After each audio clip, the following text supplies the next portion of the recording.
Hello, everybody. Welcome back to Costanza, a podcast about something. I am your host, Joe Costanza. And JP This is episode 54. Sorry there wasn't a pod last week. There really wasn't much to talk about, but we are back now. We have a lot to talk about. I'm here with Stefan and Tasha. Yo. I think Tasha is AFK right now, but doesn't matter. But yeah. It's been kind of a rough week, sort of, especially yesterday. My car is absolutely destroyed. Not going to get too much into detail about that, but I have no transportation at the moment. But I'm getting that sorted out for the time being. But that's not what I'm here to talk about. We're here to talk about movies, TV shows, a bunch of nonsense, any of that sort of stuff. So I am going to be starting off with something that, actually Stefan has a mini review for us. So yes. What did you think of, that is not it. Where the fuck is it? There we go, Freakier Friday. Okay, so Freakier Friday is pretty much a sequel to Freaky Friday, where pretty much the mother and the daughter swap bodies, and they have to pretend to be each other for like a couple of days, I'm assuming. I never saw the first one. I just saw this one. But the sequel version, the kids and the adults swap bodies with each other. So, yeah, so that the kids have to try to be the adults, and the adults have to try to be the kids, and they have to try to navigate their lives while also pretending to be other people. So it really turns out really well. You know, like the mother is in love with some guy, and they try to get married, but it doesn't work out because the kids are the parents, and they screw it up. And then eventually, you know, like the mother and the daughter end up singing the song at the end of the movie, and that's how everything swaps back. How it starts is they meet like a fortune teller, and the fortune teller uses magic to swap the children's bodies and the parents' bodies. And meanwhile, the kids are having difficulty getting along with each other because they're like stepkids, like stepbrothers. Stepsisters, I mean. So they have to get used to getting along, and also the adults have to navigate what they're going through. So yeah, that's pretty much overall the movie. The movie was pretty much overall really funny. You know, I really enjoyed it, especially, you know, it's been a long time since I've seen a Disney movie, and I'm very happy to say that this movie was really good. That's good. Do you recommend the movie? Like, do you recommend seeing the first movie before this? How would you rate the movie, you know? I would probably give it maybe like a 6 or a 7 out of 10. It was good. I mean, it was definitely a good movie. I would definitely recommend watching it. So, yeah, I would definitely obviously, you know, I would recommend, you know, watching the first movie, then the second movie, because a lot of these movies, you know, the reason why they do this a lot of the time is because Hollywood likes to try to get new audiences for people who haven't seen the first movie sometimes. Like they try to introduce movies to a new generation of audiences who may have not seen the original one. They've done this with Beetlejuice, they've done this with Halloween, they've done this with It. So this is just another movie where they create a sequel decades later so a new generation can witness that movie pretty much. Because I don't know if the last movie came out in 2003, and this is you know 23 years later. So it's been a long time, and you know I was 4 or 5 when the first movie came out. So yeah, I wasn't really able to watch it live, but at least now I'm able to experience the second movie, you know, in theaters. True. And, you know, I can always go back and watch the first movie. But I definitely recommend watching the first movie and then the second movie if you haven't seen the first movie. Yeah. Because you might be a little confused on how the concept really works. Yeah, I mean, I haven't seen the first movie at all, and I don't really have any interest in seeing it. to be honest, but I am happy it's good. Yeah, well, it's pretty much like it's pretty much like the concept of characters swapping bodies with each other. Pretty much, it's like Jumanji. Like if you ever seen Jumanji, like the characters get teleported into the video game and they swap bodies with each other. It's pretty much similar to that. Pretty much. Yeah, that The makes problem sense. with the problem with the movie is I don't know if you're into bloopers, but at the end of the movie they do a whole bunch of bloopers during the ending credits. I had bloopers for my thesis film, so yeah, that's fine. Yeah, it kind of reminds me of the Fairy Odd Parents episode where like Timmy Turner went into like a video game and him and his friends had like 3 lives, and if they lost all their lives, it would be the end of like game over pretty much for eternity. So Timmy Turner had to get out of like the video game. So that's kind of like Jumanji in a way, and that kind of reminds me of this movie a little bit. It's pretty much like characters swapping bodies, or like characters swapping bodies in a video game, pretty much. Like the concept of characters swapping bodies in a movie. So that's pretty much how I would describe the movie to someone who hasn't seen this type of movie, like Freaky Friday or something. But yeah, that sounds good. Yeah, overall, movie's very good. I would definitely recommend it. All right, Jake, would you like to review a movie that we've seen recently? What movie? It's a Robin Williams movie. Oh, yeah. All right, I'm not gonna say the famous quote, but we have seen, I think last week, Good Morning Vietnam, starring Robin Williams, and I think Forrest Whitaker and a couple other people that you'll probably recognize. But Yeah, it was a really good movie. oh yeah, I'd say it's one of the best Robin Williams films that he's ever done, for sure.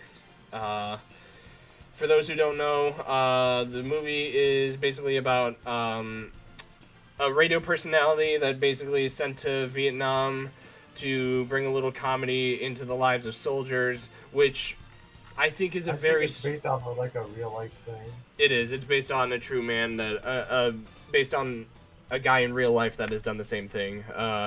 So it takes place during the Vietnam War, and this guy goes out to Vietnam to basically be a radio TV personality, and radio's usually boring, or at least it was back then, but he just had so much charm and like laughter in his like speeches and stuff that he basically is like the light of the whole party, you know? Like, and he he just makes like all these impressions. It's literally Robin Williams. It's literally a movie made for Robin. Like, you could not get anybody else in the role. It would not work for anybody else. So it's just like I have a strong feeling that most, if not all, of his stuff involving like impressions and stuff and like Good Morning Vietnam and all that stuff, I have a feeling that entire thing was improvised. So like the dude has range to the max. Like he does so many funny impressions, and like it's like you're watching his own stand-up routine in a 2-hour movie, which can drag a little bit, but honestly those were some of the best parts of the movie. And it's not just about like, oh, haha, funny man Robin. It kind of gets more into like the personal stuff, where he meets this Vietnamese girl and this kid who, I'm not really gonna spoil it because it's actually kind of a good twist. But this movie, it has a lot of like stuff in there. It's actually pretty deep. Yeah, it's a pretty emotional film about war and about like the effects on like dividing countries together, like America versus Vietnam and all that stuff, and about like how there are good and bad on both sides, and just a bunch of other stuff. And sometimes, and like the higher ups in here are assholes. They are like, they have no faith in Robin at all, and I guess he's kind of like a Maverick type of character where he basically crosses the line and breaks rules and stuff, but he has good intentions. He just breaks the rules a lot, which sometimes, you know, rules are kind of meant to be broken sometimes, you know? So, Yeah. But yeah, I'd recommend it. It's not the best Robin Williams movie. I still think Good Will Hunting or Dead Poet Society is my favorite, but it's up there for sure. I'd recommend it to people. What about you, Jake? Is this your favorite Robin Williams movie? I mean, I've seen a few movies with him. It might be. I mean, it is fresh in my mind, so it might be my favorite so far. I remember, like, yeah, he was in the original Jumanji. I remember that. That was a good movie. He was in a lot of stuff, but yeah, I think this one might be my favorite because it had a lot of depth into it. Yeah. He was really funny in here as well. Also, chat, let me know if audio needs to be turned up at all for, like, anybody. So, like, just let me know. But either way, and also, Jake, probably move closer to your microphone. Because even I can't really hear you that well. Me? Can you move a bit closer? You can't hear me? I am up close. Yeah, a bit better. But yeah, on to some Marvel news. Avengers Doomsday official. Oh, Jesus. Let me turn you down. Yeah. You're good. My wire got unplugged. So, Avengers Doomsday has wrapped filming. So after, I think, 6 months, I want to say. They started in April. No, they started in March. So April, May, June, July, August, September. Yeah, 6 months. They have officially wrapped filming Avengers Doomsday. And it turns out they did have a complete script. It just happened later on down the line. So, that's good. But reshoots are definitely going to happen. So, I mean, I do think that there's definitely stuff that they're hiding.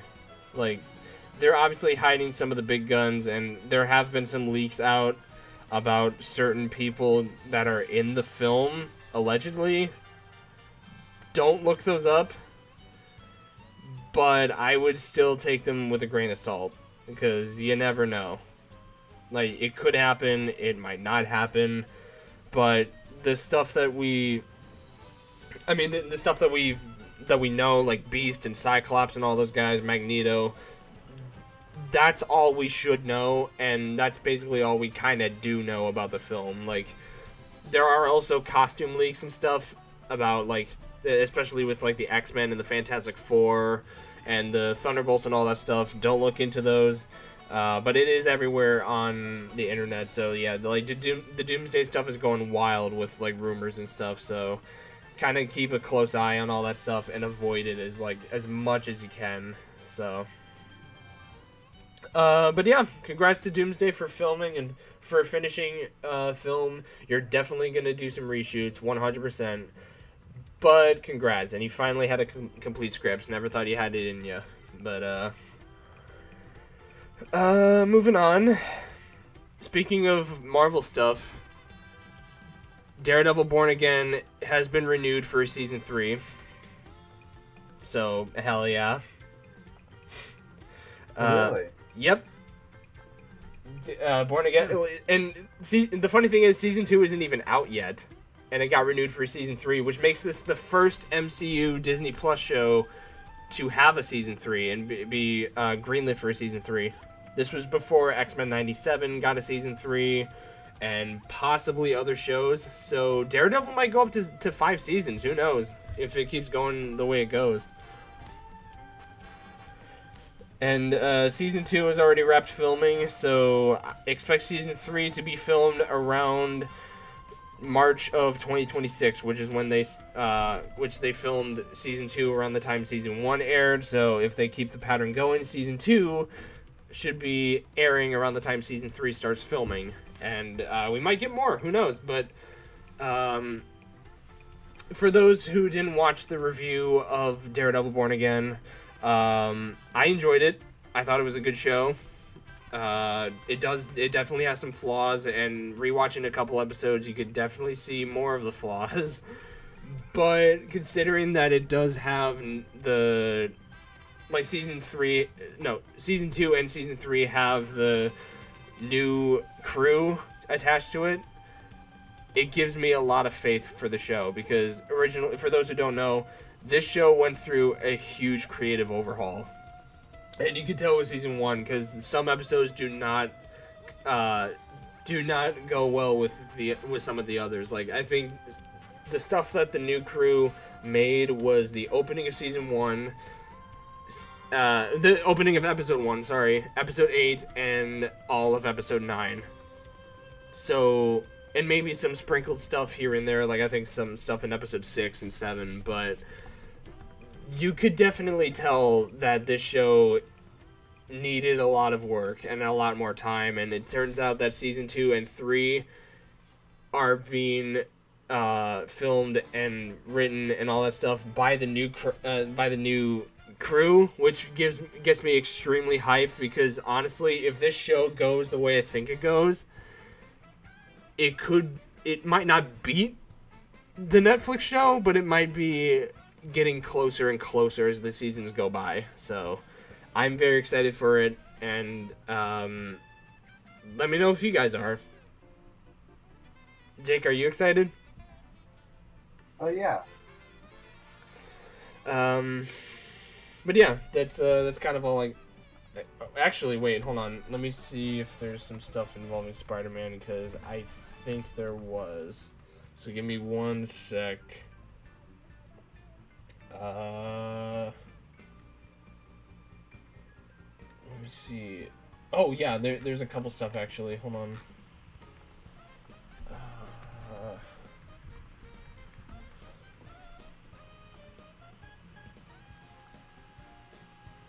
Come on, really? You can't give me a fucking photo?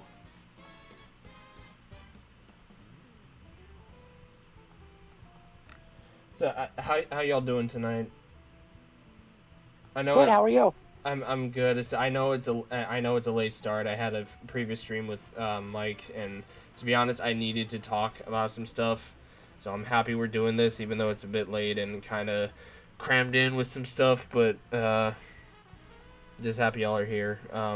But speaking of, so Spider-Man has some news, and I'm gonna combine these two. So Tombstone is officially confirmed, and for those who don't know, Tombstone was a villain in Spider-Man Into the Spider-Verse, and he is played by the same guy who voiced him in Into the Spider-Verse, Marvin Jones III.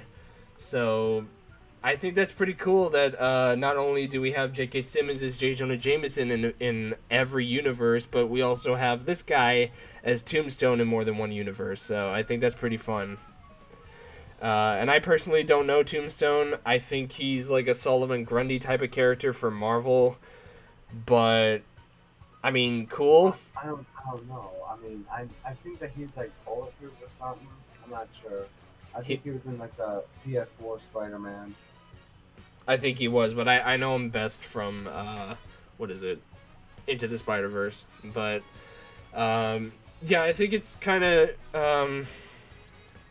I think it's kind of cool that they're bringing in villains that are not well known. Like, I think a lot of people are sick of like the Green Goblins and the Venoms and Dr. Octopus and stuff like that. But like they're bringing in like some of the more niche villains like Scorpion and Tombstone and I'm forgetting who else. Like I think Mr. Negative's in the film as well. I'm not sure if that was confirmed or not, but he might be in the film, so that's cool.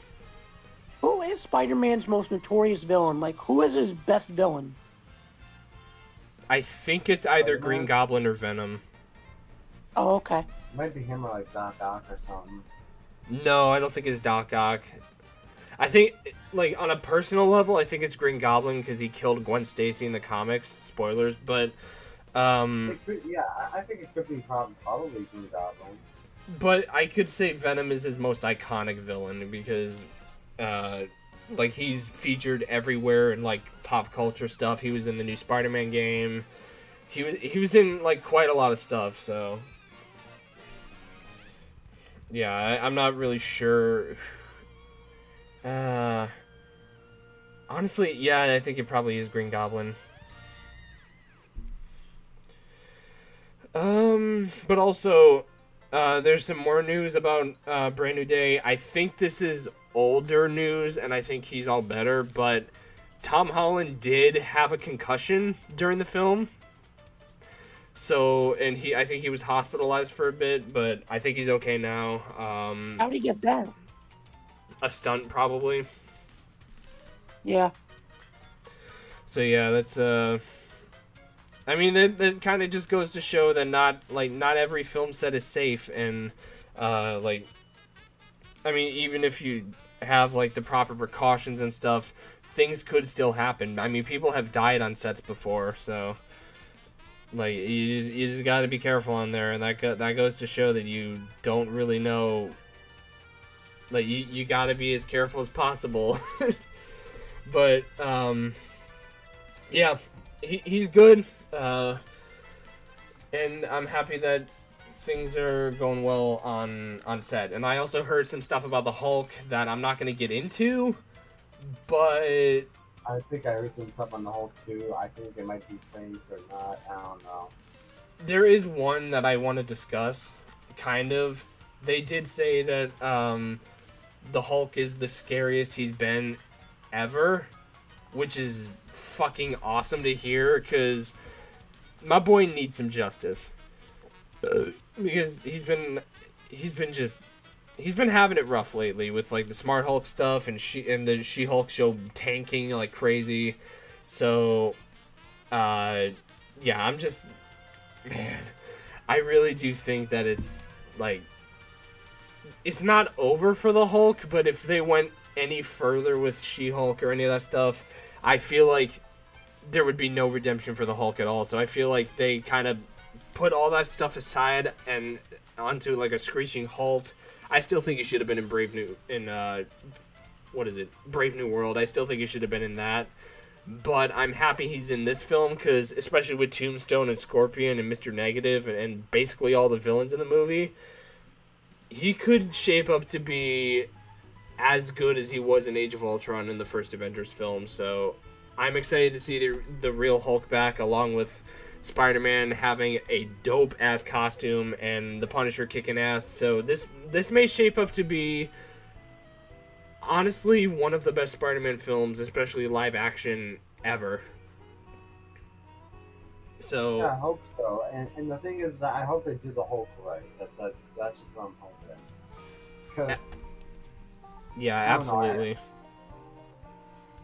I remember I did love the Hulk in like the Incredible Hulk, the Avengers, in Age of Ultron. I liked him in Ragnarok too. Just like some small criticisms I had, but it was just kind of starting with like Endgame. Like I never really was a big fan of like Professor Hulk. I think a lot of people didn't really like him from the comics either. So I just kind of think that the Savage Hulk is more of the popular character and the more like interesting one to follow along with. Yeah. Like I wanted that Green Rage monster back and all that stuff. Like I liked him in like, this might be unpopular, but I really liked him in Ragnarok. I thought he was funny. So yeah, That was a funny movie. it was funny. Yeah, I enjoyed it, but yeah, I miss like the raging like smash monster Hulk that we've seen in the first two Avengers films, and they tanked his character in Endgame. And as much as I loved Infinity War and Endgame, the Hulk was definitely one of the weaker parts of the film, for sure, of both films. But yeah, I got, what else is there? Because I know there's something else. Like, there's news about this fucking film every day, it seems. Yeah, it's, Sadie Sink stuff. Yeah, I think that might be it. All the other stuff is just rumors at the end of the day. And like, oh, it's like film stuff, but yeah, honestly, this might be one of the best Spider-Man films, period. It looks really fun. Hold on one sec. Alright, so let's move on to some trailers. So the first trailer that came out kind of came out of fucking nowhere, actually. The Mandalorian and Grogu, which is the first Star Wars film since The Rise of Skywalker. So this is gonna be kind of, I wouldn't say history in the making, but it sure is a first time in a while that we've had any sort of Star Wars content that is not Disney Plus related. So, it's canon? It is, yeah, all of it is canon. There's not a single thing except maybe Star Wars Visions that is, like, not canon to Star Wars. Like, everything Disney has made, despite what others have said, it's canon. So, yeah, so... It's an all-new Star Wars movie. It is. It's based off the Mandalorian TV show that ran for 3 seasons and should have gotten a 4th, but I guess the 4th season is the film. But, yeah. So, Jake, you saw the trailer. What did you think of it? I thought it actually looked pretty good. It looked a little bit like the show, and I think that that's a good thing. That kind of really like the show, and I hope that it's just as good. I actually want to rewatch The Mandalorian before I watch that, so I can understand everything, because it's been a little while.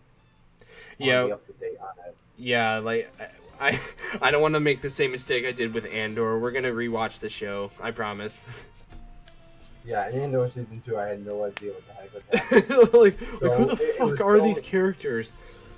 I forgot all the characters because I didn't rewatch the first season. Yeah. I'm like, wait, who are they? Dude, no joke. I thought, the only thing I remembered from season 1 at the time was the prison stuff. That is legitimately the only thing I like. There are some episodes that I have had completely wiped away from my brain. I was like, wait, that was a fucking thing? This episode's kind of dope. When the fuck did this happen? Like, do you remember that like heist one where the guy who played as the Thing was in there, and he's also Micro? Like that whole episode where I think it was like a garrison run or something like that. Like that whole episode was dope, and I don't remember that. I don't remember it either. But yeah, for Mandalorian, it takes place after season 3, and I guess Book of Boba Fett also counts as a Mandalorian show, because let's be honest, There was a whole episode without Boba Fett and just literally, it was just a Mandalorian episode. That was it. Technically, there were 2 episodes with just the Mandalorian, because there was one where it was entirely focused on Mando and about like, oh, like I took my mask off, blah blah blah, and all that stuff. But there was another one with a certain character and Grogu, and he was like making the choice like whether he should stay with Mando. I remember that. I remember that now. Yeah, and Boba Fett was literally there for one fucking scene. That's it. Like, and he didn't even have a speaking role. It was literally just him there looking at a fucking hologram. I'm not even kidding. It looked like it was the Mandalorian show. Is Tasha even here? Because I haven't heard her speak at all. She is here, but she doesn't. I'm not really saying when it's taking place. That's the thing. So yeah, I'm not really sure. No, I'm just wondering if she's gonna, I think she's either AFK or like I don't know, honestly. Oh, okay. But yeah, like this trailer didn't show a lot. I mean, it showed a lot of Mando action. It showed oh god, Sunset Wilds is on. Fucking turn that shit down. It's fucking muted. I don't care. Dang.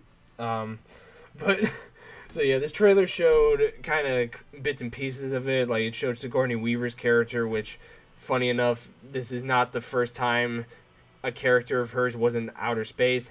Aliens. But yeah, she's a new addition to the film. It shows like a lot of Mando action. He takes down like an AT-AT. He I think he's flying in I think it's a new ship, or maybe it's a repaired ship. I have no idea. There's Jabba the Hutt's son, believe it or not. So, yeah. Like, I don't know if y'all remember that, like, fucking Hutt that raised his hands up and stuff. That's apparently Jabba's son. And for those who don't know, Really? that little motherfucker was the entire plot of the Clone Wars movie that they made. The movie. I remember that. So- well, I mean, I don't remember. I never actually watched the Clone Wars movie, but I do remember hearing about that. I think he did appear in an episode or two in the Clone Wars show, but yeah, that's Jabba's son. That caught me off guard for a second, but I realized, oh, this takes place after Return of the Jedi. So, but yeah, it looks really fun, honestly. Like, I don't think it's gonna be movie of the year or anything, but it looks like it'll be a fun time. And honestly, if it goes well and it's as good as the first two seasons, which I didn't hate season 3, but it wasn't all that good either. If it's as good as the first two seasons, it could honestly be one of the best Star Wars films ever. It could be the best one since Rogue One. So I can honestly see the potential of this film. Yeah, what a lot of these trailers did, like what these both trailers did that we're going to talk about, is they did a really good job with show, don't tell. Because they really didn't do a lot of dialogue. They just did a lot of, like, action mostly. They did, yeah. And I'm really happy that the Mandalorian is back in the limelight again, because he was hot shit in like 2019 and 2020. He was like the show to talk about, and then he kind of fell off after Boba Fett and season 3 especially. So I'm happy he's back in the limelight again, and hopefully this film will kind of put him back on the spot again. So we'll see. And Stefan, sorry I kind of put you to the side. What did you think of this trailer? I thought it was pretty good. I really liked the action scenes between, like, Baby Yoda, like, fighting everybody. I thought that was pretty cool. It seemed like Baby Yoda is going to have a big part in this movie, which is really cool. Yeah. Oh wait, I forgot about this, Jake. You're gonna really like this. I don't know if you've seen this character in the trailer, but guess who has an action scene? Who? Zeb. Zeb's in the show. Which one was that? He's the purple beast guy from Rebels.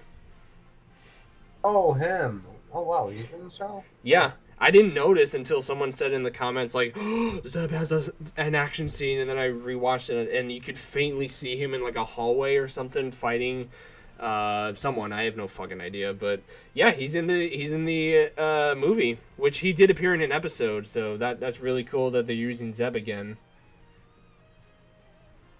Because Yeah. I'm pretty sure he wasn't in Ahsoka, so that's cool that they're using him in some way. What, was he in The Mandalorian as well? Because remember there was a live action one. Yeah, he was in an episode of The Mandalorian. Like, I think he was in one of the season 3 episodes. Forgetting what else. But yeah, it looks good. I think it has potential of being a good film. Yeah.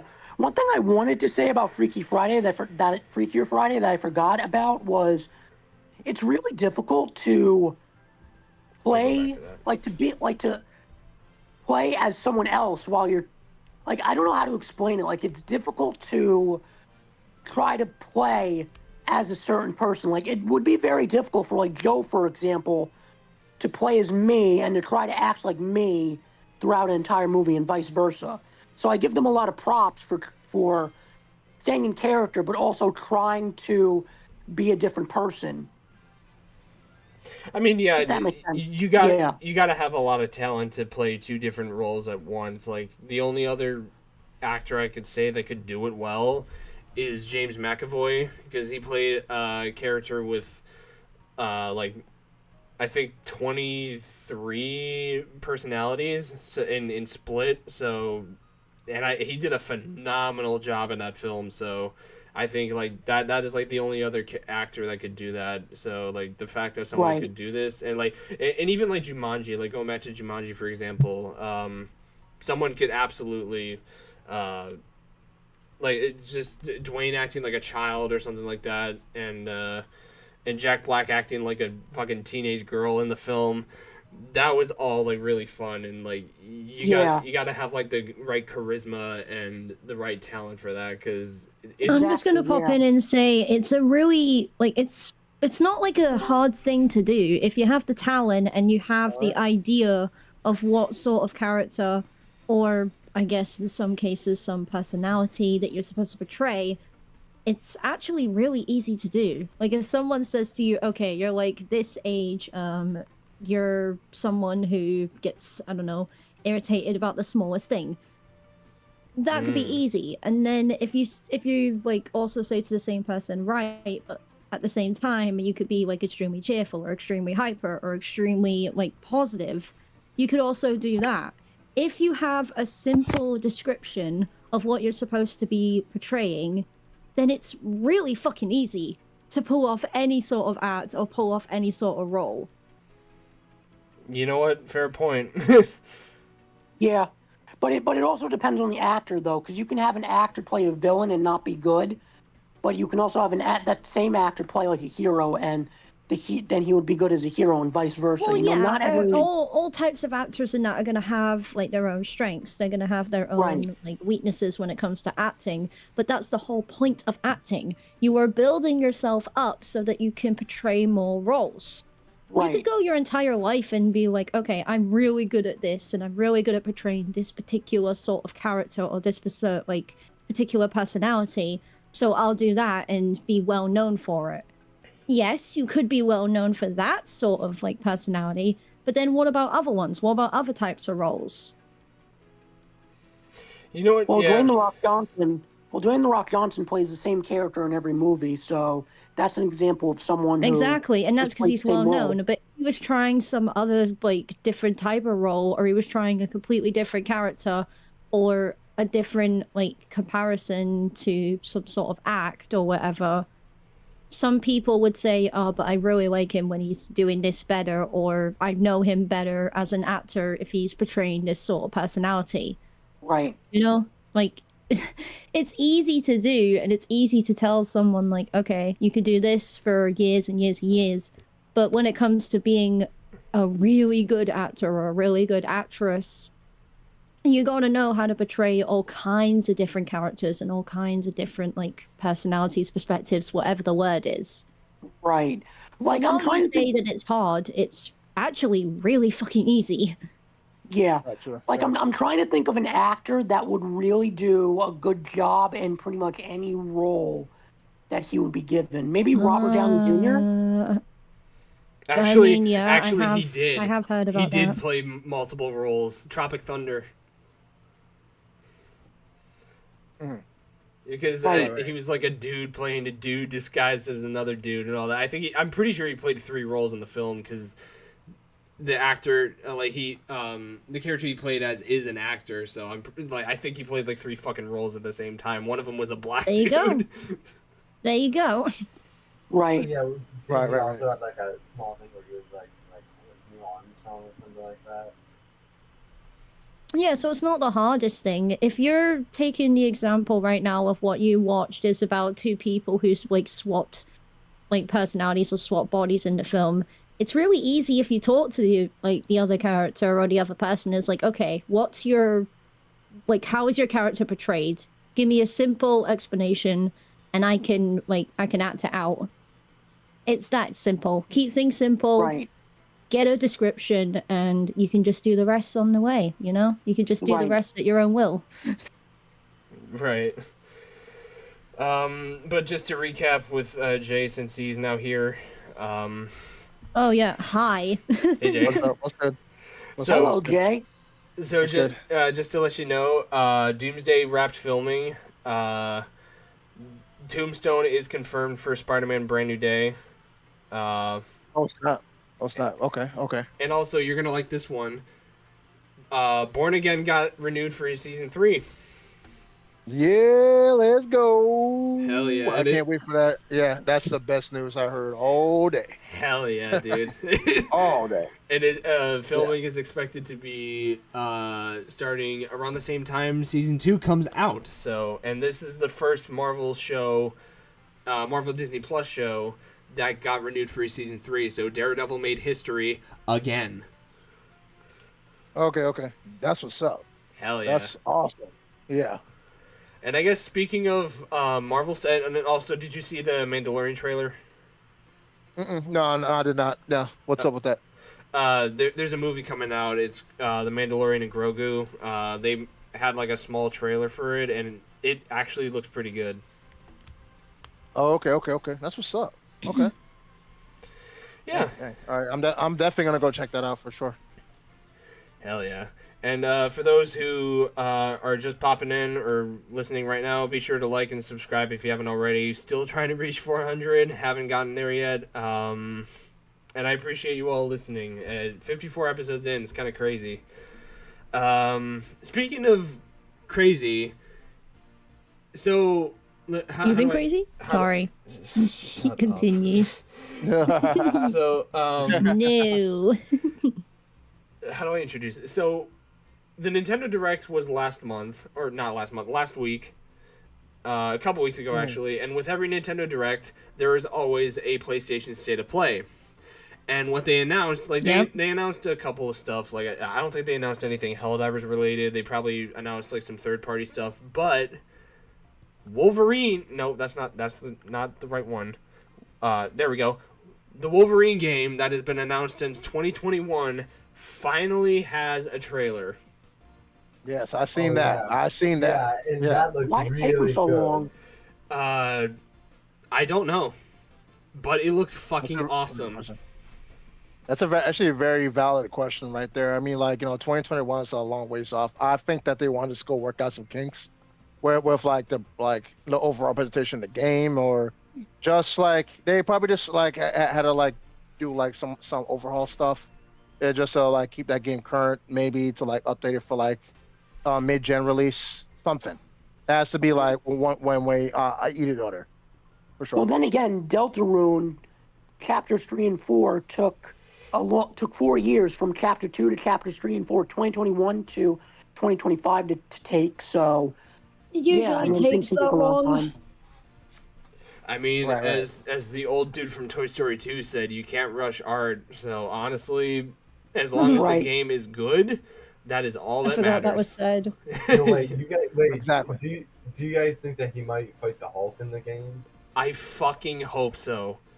That would Just- legitimately be one of the best moments in games. I would love that so much. That could be a good bonus. And Yeah, for sure. what would be an even bigger bonus is if that game leads into a Hulk game, which would make Insomniac have basically the big three have really successful games. Oh man, if they make a Hulk game and it's Ultimate Destruction, Oh, I would just, love but that. except better. Imagine if the game's huge, you could just just all the way around the world, like the Hulk can, just by jumping, just go to different continents. Right. You can pick up buildings and just throw it at enemies. And Yeah, stuff. and imagine all the alternate costumes and stuff. You could play as Norton's Hulk. You could probably play as the if depending on when it comes out, you could play the Brand New Day Hulk, or if that gets a different version, you could play the Gray Hulk maybe. That'd be very cool. And even Wolverine, I could see them bringing in the Deadpool suit.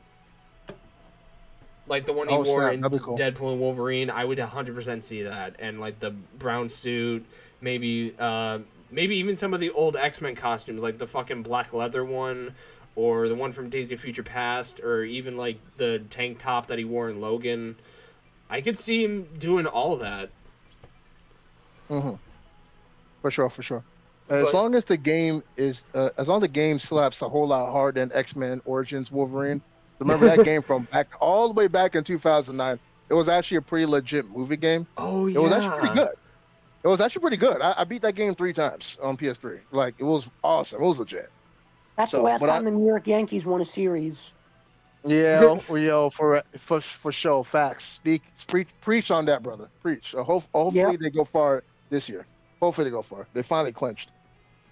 I got so annoyed when the off topic, but I got so annoyed when the LA Dodgers beat them for the championship. They used to be New Yorkers, but then they switched to LA, and that's what makes it even more frustrating. But anyway, let's go back to movies. Yeah.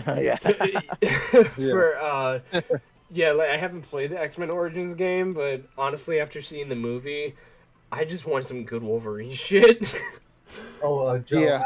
I did hear that the X Men Origins game is actually like it's like nothing compared to the movie. It's like the movie is horrible, but the game is like amazing.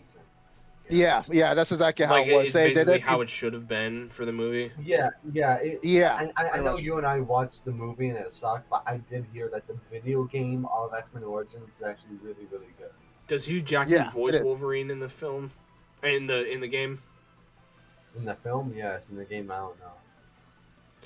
Because I remember seeing a clip I'm- of it where he was like climbing on top of a helicopter with his claws or something. I swear I heard Hugh in the film, and goddamn it, in the game. Mhm. Yeah, it definitely was a much bigger entertainment surprise in the game than the movie, which is actually very surprising because it's like, dude, I spent hours like trying to like gain all the trophies for the game, and I did, and like, it's like, but dude, I had a way better experience than with the game than the movie. I'm like, wait, what's going on here? Like, this is actually pretty funny, and I was like the tail end of like movie games, so. That it still caught me by surprise. It's like, dude, this is not a bad game, and it's based on a movie. Am I in the Twilight Zone right now? What is going on? I'm having fun with a movie game. Yeah, it felt like that. It felt like that, especially the Uncaged edition. It And felt the thing is, super good. it's Yeah. a game off of a bad movie as well. Yeah, Yeah. it's based off a Yeah. shitty film, which hmm I mean, how often can you say that? You know? Right. Yeah. How often does a good video game come from a bad movie? I think it not much. not much. I think like the other example would be like the criminally underrated Buffy the Vampire PS2 game. But I'm There's dating a myself Buffy with that one. game. Yeah. I'm dating myself on that Oh, one. Like, I My think- my I think mom it's would based be on- Yeah. on that shit 24/7. She loves Yeah. Buffy. yeah, I mean, like that PS2 game was surprisingly very fun. I don't even know why I Yeah. even played it. I I just actually Yeah. forgot that they had a movie for Buffy the Vampire Slayer. I only knew about the show. They did, yeah. Yeah. They had a movie before the I show. forgot about the movie. yeah, Yeah, I didn't even know they had a game. That's weird. yeah. So it was like one of those surprise games. It's like, okay, like I'll just pick it up. Okay, yeah, I know this game's gonna suck, but then he has like that surprise. Nope, you're gonna have fun for the next 4 hours. But anyways, back on the game, I really think that this game could be very good. Like, it comes out fall of 2026, and Wolverine is voiced by Liam McIntyre, which I have no idea what he's been in. I think he's been in like some Hercules films that have kind of been dog shit, but honestly, this like his Wolverine, like, nobody beats Hugh Jackman for me, but he has the potential of being a very, very good Wolverine. Like, he has like, he's also another Australian, just like Hugh Jackman, but he's got like the quotes down. He's got the voice and stuff. He's got the rage, the yells and stuff. Like, it seems like he's got the role nailed. So I'm very excited to see that. And he dons the yellow suit in this fucking game, and it looks so fucking good. Yeah, I saw that. Yeah, that was spectacular. Like, and I really feel like that is going to be like a humongous nostalgic factor for fans. Oh yeah. They definitely should have. Yeah, it was so good that they introduced that in the trailer. It's like, yep. That's a pickup right there. I mean, that's got to be like one of the top 3 reasons as to why this game got to be in your bucket list for sure. Yeah, and I'm happy Yeah. that ever since Logan, every Wolverine project, and I reckon there's been 3 so far, has been rated R. And, like, just gore, violence, and, like, I feel like he should be up Yeah. there with, like, the Punisher and Daredevil and Deadpool as a character that requires to be rated R. Yeah, that's what I was gonna say. Like, I feel like this game is a little bit too violent for my taste. but I can see why people would like this type of, game. Is Wolverine stuff usually violent, like rated R? There's Yeah, only for sure. one well, two if you count Deadpool and Wolverine, but there's 2 movies that are rated R. The rest of them like involving X-Men and even the fucking shitty Origins Wolverine and even The Wolverine, which is actually a good movie, that's all PG-13, which has always caught me off guard. I'm like, okay, that's like censoring blood in a Marvel movie, like in an MCU film. Like, come on, dude, lighten up a bit, Like, just kind of, like, Right. it's okay to have some gore because claws going through someone. There's gonna be blood. There's gonna be like Right. slashing and stuff. There's gonna be like heads getting ripped off and stuff like that. Like there's gonna be like a massacre when it involves Wolverine. So like I'm happy that he's kind of going like berserker rage on all that stuff, and the combat looks fantastic. The Omega Red's in the game, Mystique's in the game. They got a fucking Sentinel, so who knows? Like maybe they might have Sabretooth, or like maybe the Hulk will be in this game too. Maybe he'll have a cameo, which would be awesome to see. So this game has a lot of potential. It's also coming out the same year as GTA 6, so there's no way it's going to win any rewards at all. But honestly, it might be MVP of the year, so it looks really fun. Well, I think like here's the thing, and I really feel like a lot of superhero games really should just like pretty much take a page off of like Arkham Asylum's book or Arkham City's book with that amazing Batman video game franchise. I really feel like they should just like kind of like revolve around the same unique formula of exploration and adventure that you do with the Arkham games, with all these superhero games, because it's like unless you're gonna like reinvent the wheel all over again to make something like even better than what we've seen in Arkham games when it comes to superhero games. I mean, like I just it has to slap. It has to slap just as hard as that, if not harder. Like they got to do it. And with the Hulk thing, I think that I can see the Hulk being like a secret boss or something like that, unless it like plays on with like the game story. But like, yeah, I mean, I'll be super hyped if they had the Hulk. Yeah, that'd be really cool. Wolverine did first appear in a Hulk comic. Imagine if Hulk's the first boss because it's a reference of Wolverine's origin, that he was created to try to fight the Hulk. Oh, that'd be like that's how the game starts, and then it officially goes into the main game. Yeah, because people forget that. Yeah, that Wolverine was like they could put the adamantium and everything and had to fight the Hulk specifically. Yeah, that would be really cool. Or if he was like the final boss, that'd be awesome. Yeah, I can see like as a final boss or secret boss or anything like that. I would say secret boss. I'm not sure about final boss. Final boss might be Sabretooth, or maybe like what's his name, Stryker, because it might lead into Stryker. Yeah, it'd have to be like a villain or something. Because I would probably think it would have to be like Hulk would be like a secret boss where you get if you like do all the challenges or something.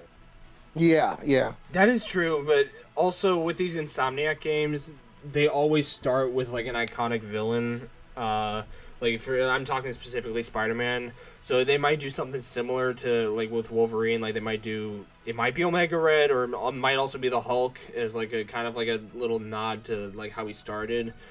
And hopefully they'll have that in Doomsday as well if both of them are in the film. But yeah, I do think that it might be very fun, and like who knows who the main villain will be. Like we don't know much, but I'm happy we got something after like 4 years. Cool. But yeah, cool. Moving on. Hey D4. Moving on. We got some more video games to talk about, and I got D4 here for a special reason, since he, I think, is the only one that has played the DLC for DK Bananza. So take it away. What is DLC? Terrible. Then we're gonna get into it. Terrible. Cue credits. That's it. That's all you get. So let me preface this by saying this DLC is $20. My boy. Bananza itself is already a $70 game that chalks the price up to about $90, not including tax, which is insane. The DLC is very I now for the people that are very like people like Rick Canadian who are super like into Donkey Kong and love love all of the older games and played all the older games, like this appeals to them. But I've only played them a certain amount of times, so to me this feels a lot like a nostalgia bait on Nintendo's part. So for those of you that don't know what this DLC is, basically at the end of the game you can visit DK Island, and like it has Diddy Kong, Dixie Kong, Cranky Kong, and then it has the main antagonist there as well. And the main antagonist basically after you beat the game is like, hey, I'm not going for the spoiler anymore, so now you can go and but I really want these gems, which is literally just the green gold or whatever as he calls it. So it's literally like, think of Luigi's Balloon World, like how that was a free DLC. The level of excitement that you get from this is the same level of excitement that you got from Balloon World. You played it once and then you didn't touch it again. It is very repetitive. You're literally just going around smashing gems and then trying to get a higher score. And there's a bunch of gems around the entirety of DK Island, and you have to try and get 100%. And I'm not gonna lie, 50% of the way through, I was like, "This is not it," because it's just not interesting. To the point where it's worth $20.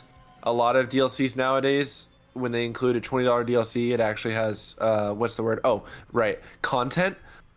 This is not really that. This is just nostalgia bait.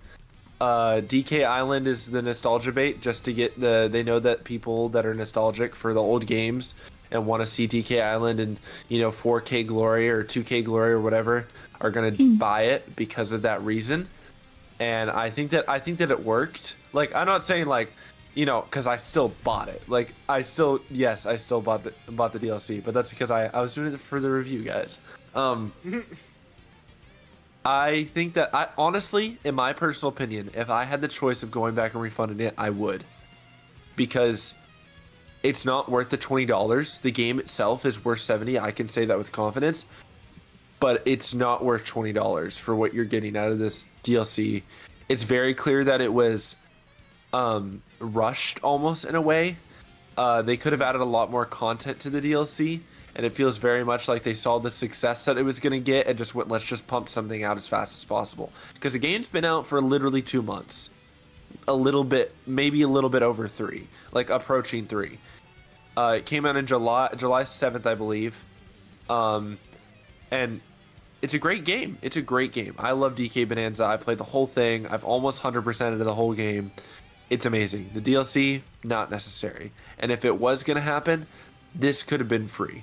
This had no reason to be paid, but Nintendo's very money hungry as of recent, increasing the price of the Switch 1, a 10-year-old console. And so they put a $20 price tag because they know that people are going to pay for it. So I think I'm more disappointed in Nintendo for making it not free, because this isn't something that is worth $20. This should be a free DLC. But there's my little mini. And like this kind of just goes to show that Mario Kart should have had DLC in the direct, and like it sucks that this game had unnecessary DLC for that matter before Mario Kart, which desperately needs it. Like, I know it had an update recently that semi-saved the game, but I feel like we should get some DLC eventually. So I feel like it would do more good for the game too. I feel like DK Bonanza didn't need it.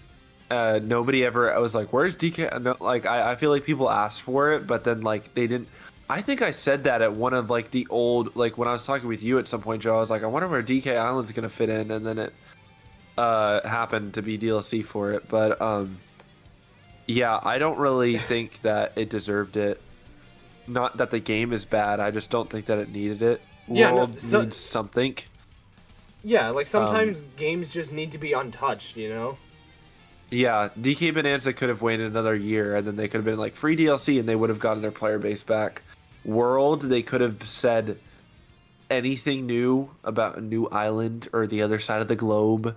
Even I'll put it this way, even if they only teased that it was coming, that would have had more hype and more stuff than a simple grab gem timer based mission game mode. Right, exactly. And like, I feel like it would have saved it, because this was like during the direct, like around the time the direct happened, the game was dying.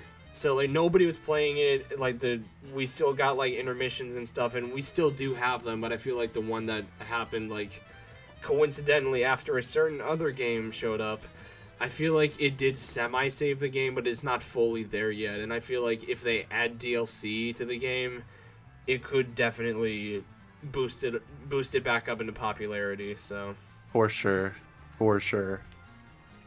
so Honestly, I'll give the DLC a 4 out of 10. damn. It's bad. Yeah. It's really bad. Yeah. The only reason it has a 4 is because DK Island's there. But other than that, if DK Island was not the island that was up there, it would be like a 1.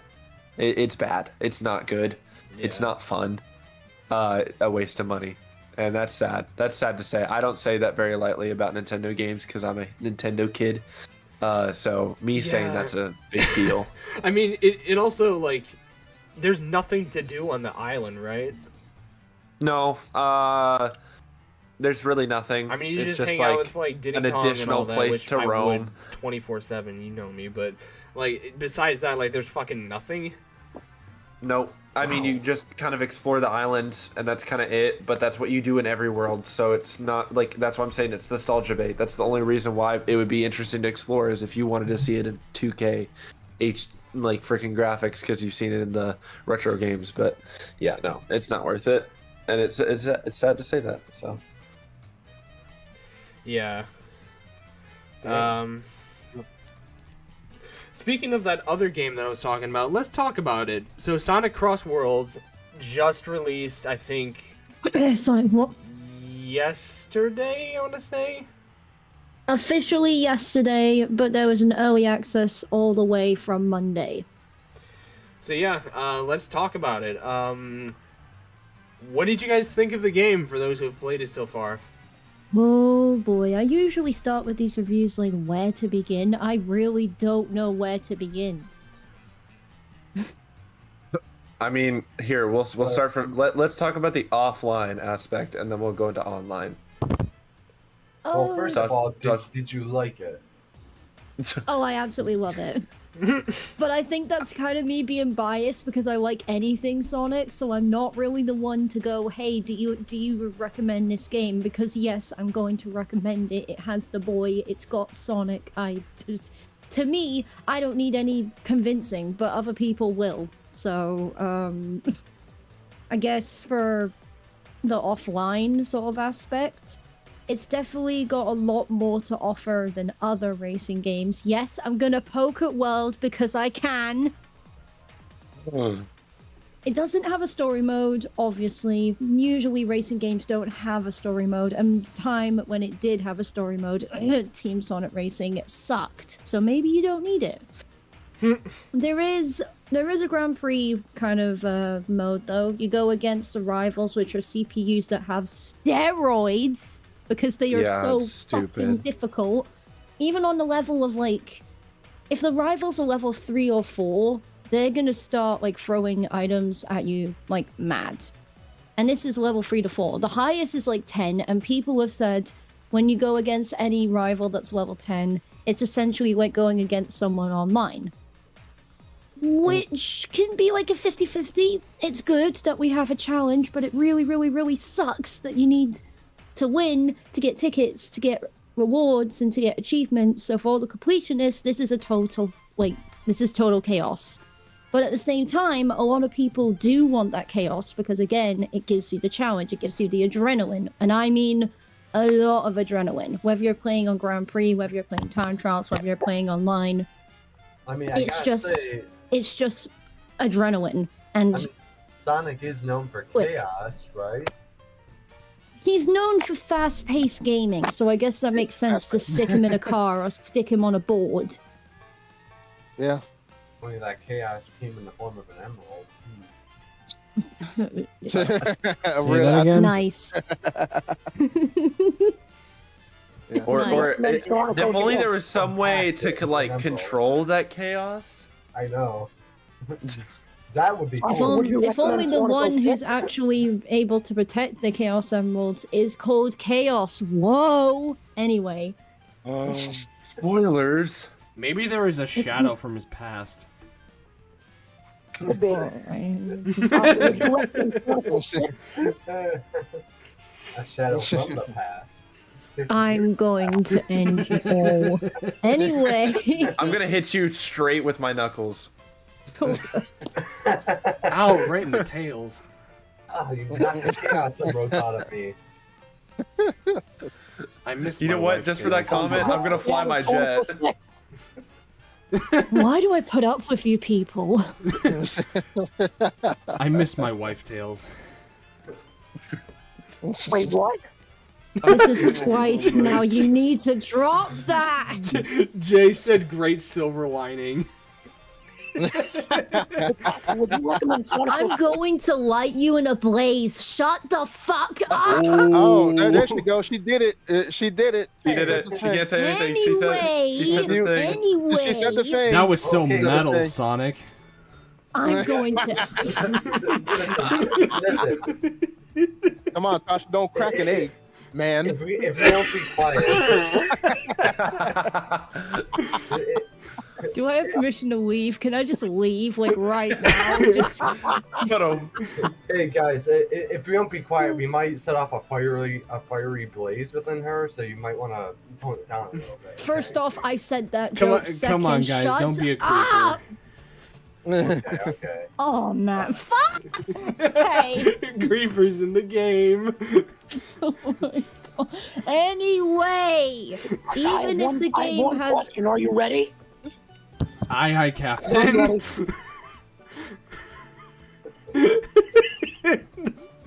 Buddy, ready, set, go. Joe's going rogue.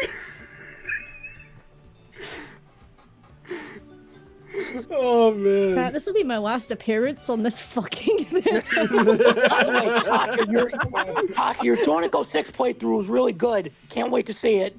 Damn. Sonic 06 I never played Sonic 06! Yeah, I'm still Good. waiting for it. Good. You're gonna have to wait a long time into the future, man, because that's a dream of an absolution that I don't want to be a part of! You guys are absolute jokers. Let's move on. A dream? You mean a nightmare? Oh my right, God. Right. A total nightmare. Right. We're going to hear Taka's nightmares now. I mean, You're a Joker. Me too. I mean, Tasha, if you're gonna experience Sonic 06, okay, if you're gonna experience Sonic 06 at this point, you might as well just play Project 06 on the PC. Yeah, much better game, much better rendition of the game, and that's made by dedicated Sonic fans. So there you go. That should be your only Sonic 06 that you will ever play. Project 06 is that good. Oh god. That was Don't play Retail 06, please. Yeah, do not suffer like how we suffer. all right. Moving on.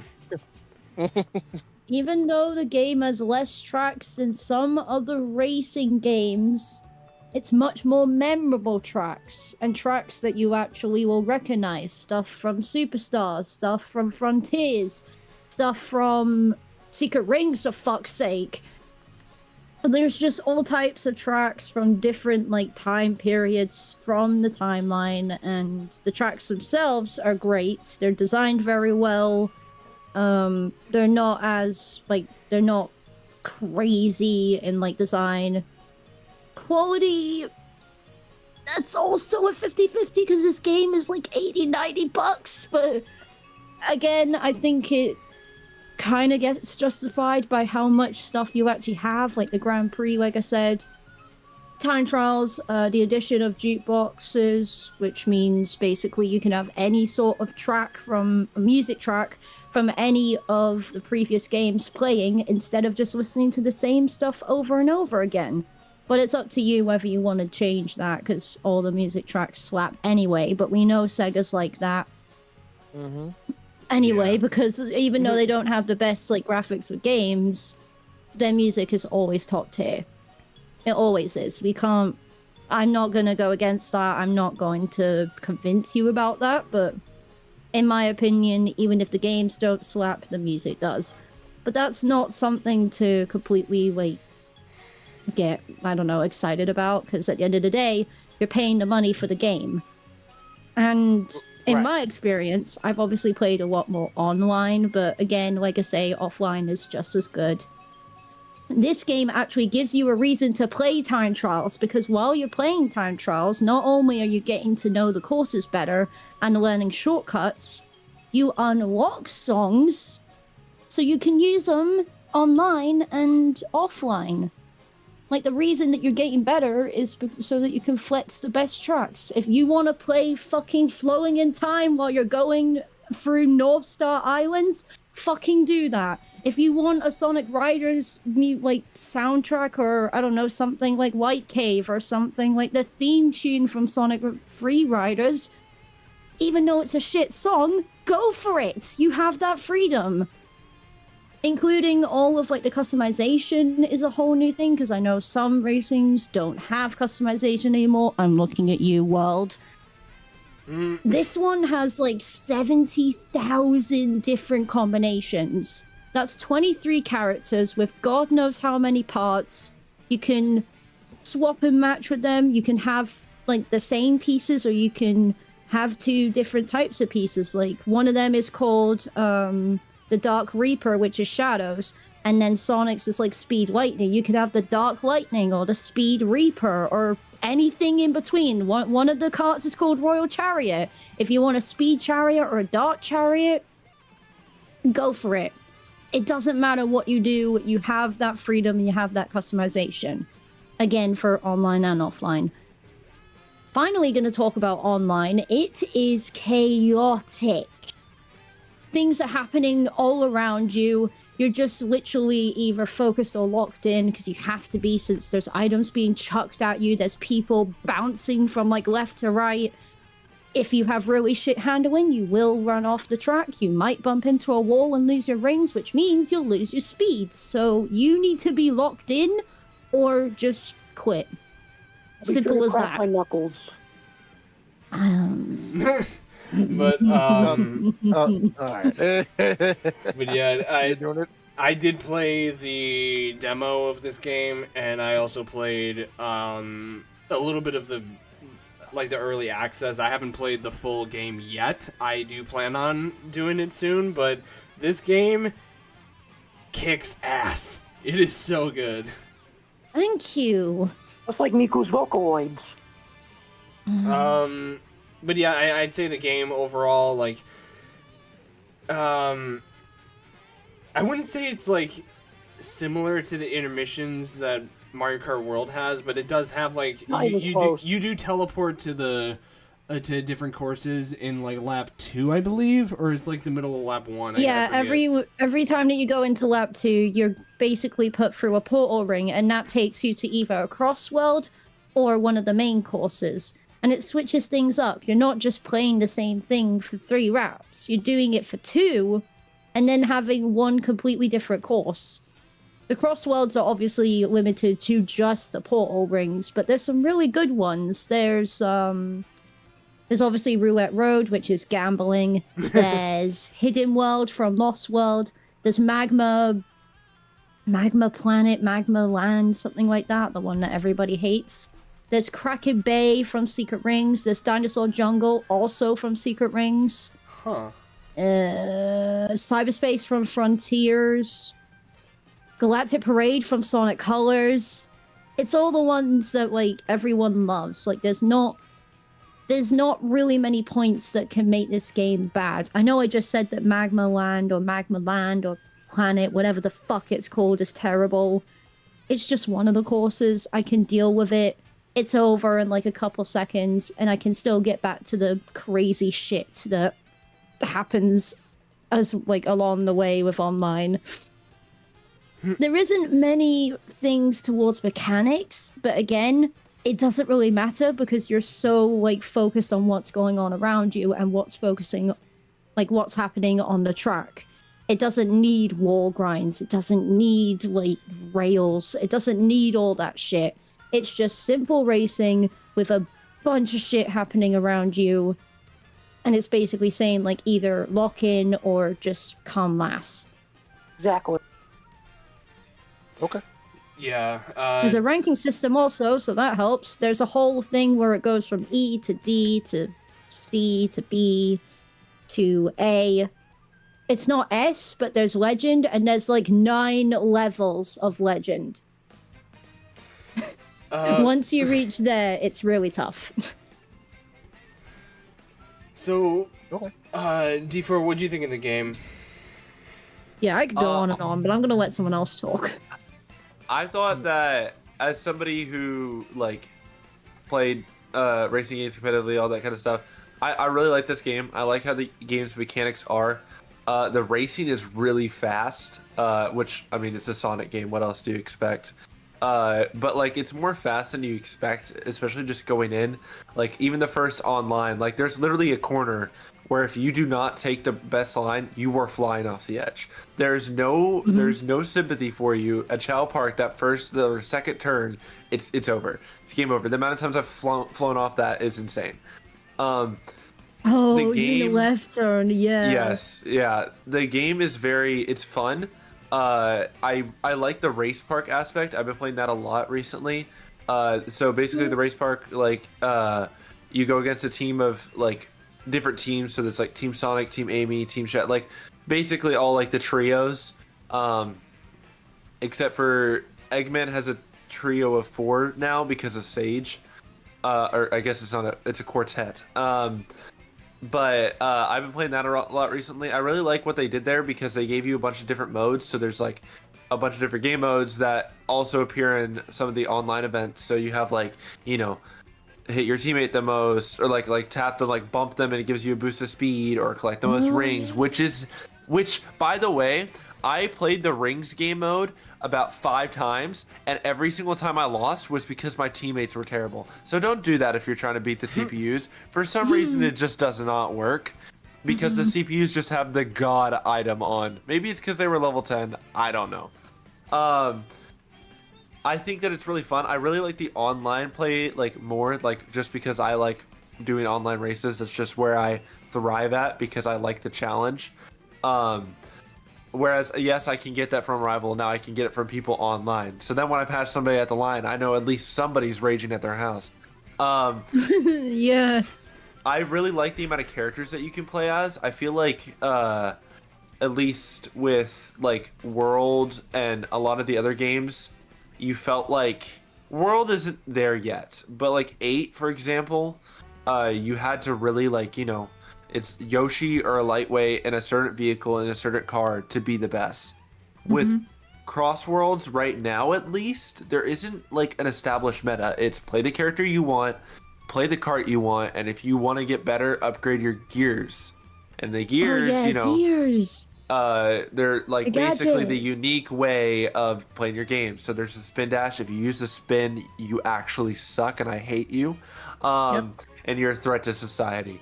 Anyway, there's a bunch of different gears that you could use. There's like acceleration tune-ups, speed tune-ups, because sometimes your car's geared towards speed, and so you want a little bit more acceleration to go faster. Or there's stuff where you take less damage when you get hit. I get hit 24/7.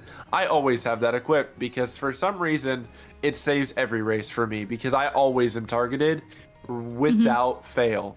And so I'll use that, or like a ring counter, because, you know, the more rings you have, the faster you go. So then they give you a bigger ring cap, and you have 6 like slots, and some of them take up more than others. Like 130 rings only takes up 1, but if you want 200, it takes up 2 slots.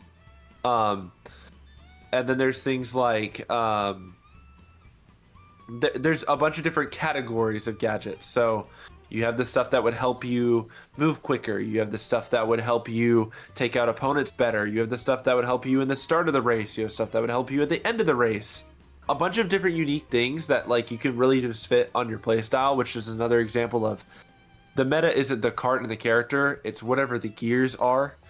And I think that that's going to be probably the staple when it comes to the end of this game, which there probably won't be. But, like, I'm talking about, like, end of updates kind of game. Like the gears are going to be what people look at to be the meta rather than the characters and the carts, which I think is cool and something that a lot of racing games don't really focus on enough. Because like the thing is, you're playing the racing game to play the character you want to play.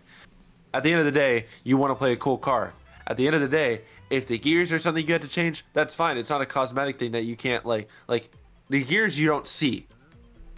Like obviously you see their effect, but you don't see like them physically in the game. Whereas if you had to change your car to a freaking teddy bear, you can't be a cool, like, I don't know, any cool bike, like a Triforce bike or anything. You had to choose the meta to be good, which is why it kind of sucks over at World and 8.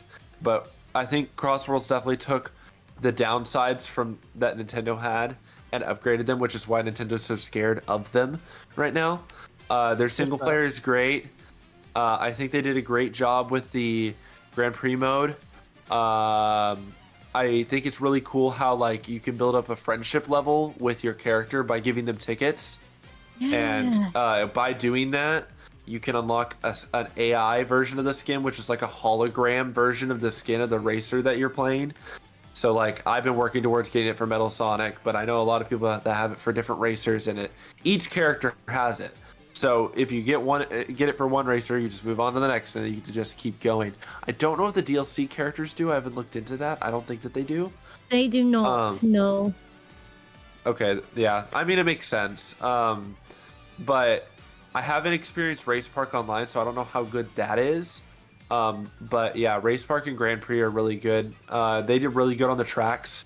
They did really good on the gameplay in general. The second lap changing into a new like world is really unique and kind of spices up the gameplay, because a lot of the times when you're just racing on the 3 lap, you could be like, oh, I know the lines, this is easy. But with that second lap in there, it totally throws you for a loop. Also, it is the most like cleanest flow into these songs too. These songs are polar opposites and they flow very well. And also it flows so well into the 3rd lap song, because that 3rd lap song has so much hype. Because what they do is, unlike Mario Kart or like other racing games where they just make the music faster, they like take the music and go, okay, how can we plus this? So like literally every some of the single track songs has like a final lap version that's remixed, even from a remix. Like they just add stuff to make it more hype, and I love it. They have it for every track. Like Frontiers, if you race on the 3rd lap, it has like literally one of the boss fight music songs on there. Oasis has one as well. That's like talking about they're like the people in the back are singing Sonic Racing. Oh, that's Ocean View. It plays Supersonic Racing, and you can do anything both like the both songs put together. Yep. Let me think of another. I'm trying to remember. You already talked about Frontiers, which is I'm Here Revisited. Live and Learn? No, not Live and Learn. I mean, even the first like the stadium plays it goes from playing just like the OST, like the background music of what you'd hear in the like opening of Sonic Racing Crossworlds, and then on the 3rd one it plays like the title screen music. So there's a 3rd example. But it's just the fact that it transitions so well, and that every single track, really even older ones, just have final lap versions, and they absolutely kick ass. Yeah, I really like the soundtrack, and like some of the courses in the game are great callbacks to stuff like Generations, and I think there's Unleashed as well. Oh, that's what it was. That's what it was. Yeah, White Space has a final lap version where it goes. If you've probably played it, so this is not spoilers. It goes all dark. It goes all red. It plays like. I did not get. Are you talking about Generations specifically? Yeah. I haven't. I just got past the truck part where like the truck was chasing me. Wow. So this game basically spoiled it for you. Okay. Forget I said anything. Cyberspace though. To be fair, that's pretty sick. I was not paying attention. I was just more focused on getting the fucking race. Like, I was more focused on getting first than anything. I didn't focus on it's generation. Like, no, I didn't. I'm like, I just need to get first, dude. I need. I'm to pretty get sure we first. had that conversation in Tasha's live stream. Actually, I think it was Joe's, because Joe was talking about it, and then Tasha was like, "And this is for generations," and then Soundboy was like, "Oh wait, we don't want to spoil it," and then Joe goes, "I'm locked in." Oh. Oh. Yeah, He was not paying attention. I don't think I caught that bit. I don't think I was paying attention to that. I did say that. Yeah, I just said I'm locked in because like this game and world piss me off. They really piss me off. Both Crossworlds and MK. It's just Joe and racing games have a terrible relationship. Yeah, like It's fine. I'm just the better one. Trust me. That's a crazy statement. Jesus. You gonna let that slide, Joe? I'm not letting it slide. I'm just the one that's better at racing. He's the one better at platforming. I'm better at Mario Party and platforming games. No, Mario Party. I No, don't know Mario about Party. that. Better I than beat all you the in Sims. Party. Hello, superstars. All right, guys, we're gonna do a 3-hour marathon right after this podcast. Joe and Tasha are gonna do a 1v1 in every single game: World, Crossworlds, and Mario Party. I would beat you in World, Crosswords, and Party behind my back. Dang. I can beat you in Mario Party with my eyes closed. All right, so hold on, wait. So what's the over under? I could beat you in Mario Party with only one hand. Sorry, they're just absolutely going back I can at beat it. you all in Mario Kart with tilt controls on. Okay. I could beat you in Tour de CC. You want to go? Ooh, let's go. Jake, All right, Jake, do you want to jump in ever? What? Yeah, that's what I thought. What? Bro is not listening. Jake is locked in. Yeah, He's just wanting to wrap this up so we What can is go he to doing? bed. I don't know. I'm really tired. I know. I'm tired too. We'll wrap it up. We'll wrap it up. So, what would you I'm guys rate tired this of people game? thinking they could beat me. Anyway. All right, Sonic. But what would you guys rate this game overall? Yeah, that is me. 8.5 out of 10. My Yeah, personal that's Fucking opinion. fair. recognize it. 8.5 out of 10. Tasha? 9 out of 10. 9? Yeah. I'd also give it a 9. It's really Well, good. All right, I'm Definitely gonna better get than going. World. Have a good one, everybody. Well, considering the fact that I've never, See ya. considering the fact that I've never played it, 0 out of 10. Because Alright, let me just I think get to I my think I just bank heard real Tasha's quick. eye twitch. Yeah, Jake, I have the game on both Switch 2 and Steam. You could play it at any fucking time. oh, cool. Yeah, And hit me I'll up when try. you do. it's really Why good. did I just hear a shotgun reload in the background of Tasha's audio? What? Yeah, I'm glad I'm not She the only one heard that 0 out that. of 10 and started loading the shotgun. Oh, yeah. Yeah, Jake, get ready because you're gonna be the host for the next Buckshot game. But Jake's right. No, that's Yeah. all you. It's All right, okay. It's okay. I have a big. But yeah, anyways, yeah, that's it. We're at hour 28 now, so we're gonna wrap it up. But Yeah, I'm not. Yeah, I'm gonna have to go. Bye. yeah. All right, bye. Sorry it was so late. Hey, it's all It's good. all good. But yep, that's it. Thank you guys so much for watching. I will be back tomorrow for Repo and Lethal Company. I hope you guys will be there for that. This will be the first time Jay will be part of it, so that'll be fun. Oh my god. Yeah.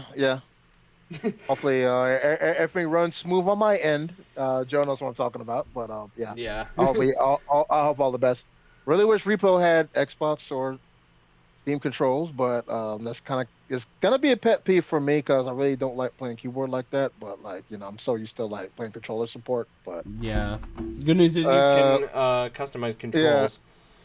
yeah, someone gonna have to like give me like a list of like custom controls, which one works better like that. Cause if like the WASD movement thing, I'm gonna have to get used to that again. Like, Yeah, get used to it. If you're gonna hop on Rivals and Helldivers, those have that too. So last time I played a game on PC with the WSAD controls was like Pitfall on Windows 98. Wow, that was Jesus. god damn. Yeah. It's been a minute. It's been a minute. All right. Anyway. Holy Yeah. shit. Yeah. or like I think I played I had like a Sonic and Knuckles PC pack where I had like all the Sonic 3, Sonic and Knuckles, and Sonic 3 and Knuckles. I played on PC, but that was like that was like a while back when I was playing on my PC. So I already owned it for like Sega, but like I just want to go play it again because I just love that game so much. Yeah. But like yeah that like those PC controls for that game was not fun. It was not fun Yeah. at all. Yeah, I had a horrible time trying to spin dash and run into walls and all that stuff with WASD controls. Like, oh my god.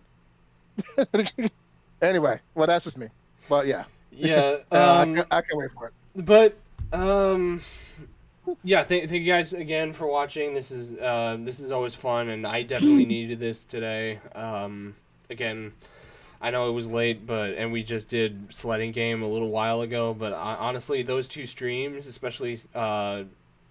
actually not especially, those two streams were great, and were definitely needed after that card thing that I had. So. Yeah. And I just want to thank you guys for all your continuous support on these streams and stuff. These mean a hell of a lot, and it's not been an easy month. And even though film class is done, I'm still trying to figure out a lot, and just from like everything that's happened in September with like just like the car accident. Well, yeah, with the car accident and stuff like that, and just a lot of like global stuff that's been happening.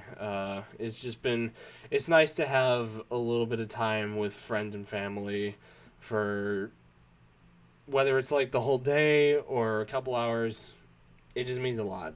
So I truly, like, it means more to me than you will ever know about like all of this. Yeah. So I greatly appreciate you all. Yeah, we love you, Joe, for sure. Thank you. Yeah.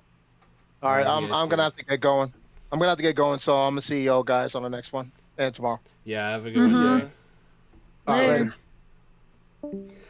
But yeah, oh my gosh, I won't keep you guys on for long. Thank you guys again for watching. I'll see you guys tomorrow for Scary Ass Saturdays, and hopefully next week I'll have some more topics to talk about. So, and it hopefully won't be as late as it was today. So. See you guys later. Thanks again. Miss you all. Goodbye. goodbye everybody.